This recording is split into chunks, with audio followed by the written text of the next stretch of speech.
İçine çek. Çek. Çek havayı teyzeciğim, içine çek. Nefes al teyzeciğim, hadi nefes al. Yardım edin. Yardım edin, kimse yok mu? Teyzeciğim.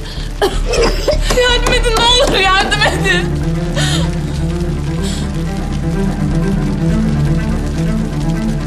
Yusuf'cum. Nefes almaya devam et.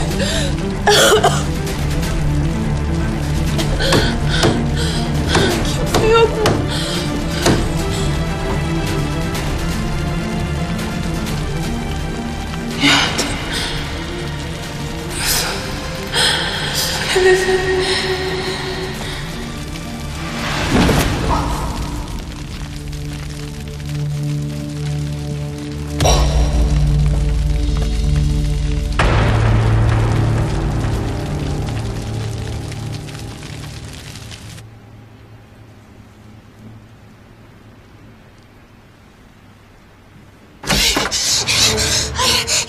Yaman Bey, siz senden habersiz kimse girmesin demiştiniz ama kazan dairesinden dumanlar